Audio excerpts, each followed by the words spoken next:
লো বাজেটের মধ্যে Infinix hot 50টা literally বাজারে ঝড় তুলতে যাচ্ছে, ইটস ফর শিওর। কারণ এত কম বাজেটের মধ্যে ফোনটা যা যা স্পেক্স অফার করছে সেটা অন্য কোথাও পাওয়া অনেকটাই টাফ, বিশেষ করে প্রাইস রেঞ্জটা কনসিডার করলে। আমাদের কাছে মনে হচ্ছে this phone gonna rule budget smartphone segment. শুরুতেই ডিজাইনের কথা বললে this phone looks good.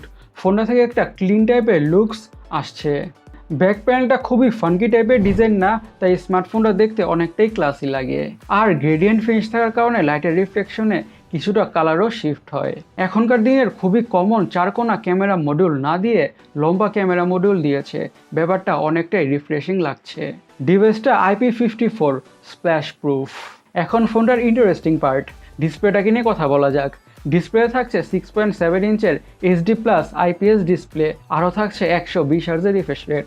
Yes, বাজেটের মধ্যে 120 হার্জের রিফ্রেশ রেট, আমাদের কাছে এই ব্যাপারটা অনেকটাই ভালো লেগেছে। হ্যাঁ, এটা ঠিক, HD+ প্যানেল হওয়ার কারণে কন্টেন্ট ওয়াচ করার সময় বা দেখার সময় কিছুটা হলেও তো শার্পনেসের ঘাটতি লক্ষ্য করা যাবে। বাট এই বাজেটের মধ্যে HD+ প্যানেলটাই কমন, কমপ্লেন করব না। ঠিকঠাক দ্রুত থেকে কন্টেন্ট ওয়াচ করে অথবা ভিডিওস দেখে মুভিজ দেখে মোটামুটি ভালোভাবে এনজয় করা যাবে। খুব বেশি যে শার্পনেসের ঘাটতি লক্ষ্য করা যাবে তা কিন্তু নয়। আর অবভিয়াসলি 120 হার্জ রিফ্রেশ রেট থাকার কারণে স্ক্রোলিং করার সময়, ব্রাউজিং করার সময় অথবা গেমিং করার সময়, যে কোনো ধরনের টাস্কই পারফর্ম করার সময় স্মুথনেসের ফিল তো হবেই। আর HD+ প্যানেল হওয়ার কারণে পারফরমেন্সে একটা অ্যাডভান্টেজ থাকছে, সেটা প্রসেসর নিয়ে কথা বলার সময় বলছি। ডিভাইসটার সফটওয়্যার থাকছে Android 14 on top of XOS 14.5। XOSটা খুবই কাস্টমাইজেবল আর ফিচার প্যাকড একটা UI। আপনারা যারা ইউআইতে বা স্ক্রিনে খুব বেশি কাস্টমাইজেশনস লাইক করে থাকেন তারা এই ইউআইটা বা স্ক্রিনটা অবশ্যই লাইক করবেন, কারণ ইউআইতে অনেকগুলা ফিচার্সই থাকছে। You guys can play around with this features. এখন ফোনটার আরও একটা ইন্টারেস্টিং পার্ট, হার্ড বা চিপসেটটাকে নিয়ে কথা বলা যাক। ফোনটাতে ইউজ করা হয়েছে মিডিয়াটেক ডায়মেনসিটি 6300। এটা একটা 6 ন্যানোমিটার বেসড অক্টাকোর প্রসেসর। বাজেটের মধ্যে 6 nanometre based processor, that's impressive. Dimensity 6300 পারফরমেন্সের জন্য ভালো একটা প্রসেসর, তার মানে হচ্ছে ফোনটা থেকে বাজেটের মধ্যে খুবই ভালো পারফরমেন্স পাওয়া যাবে, হোক সেটা গেমিং ও day to day regular task, সব কিছুর ক্ষেত্রেই। আর HD+ প্যানেল হওয়ার কারণে প্রসেসরটাকে পিক্সেল পুশ করতে হবে কম, তাই কিছুটা বা স্লাইটলি বেটার পারফরমেন্স পাওয়া যাবে।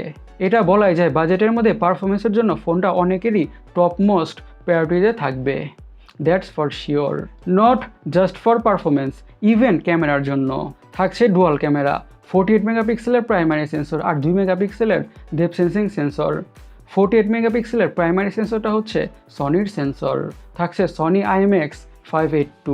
বাজেট ডিভাইসগুলোর মধ্যে কিন্তু এই সনির সেন্সরটা দেখা যায় না, ইনফিনিক্সের এই ব্যাপারটা অ্যাপ্রিসিয়েট করার মতোই। ক্যামেরাতে কিছু AI ফিচার্সও থাকছে। ক্যামেরা মডিউল দেখা যাচ্ছে 3টা, একটা ক্যামেরা হচ্ছে AI ক্যামেরা।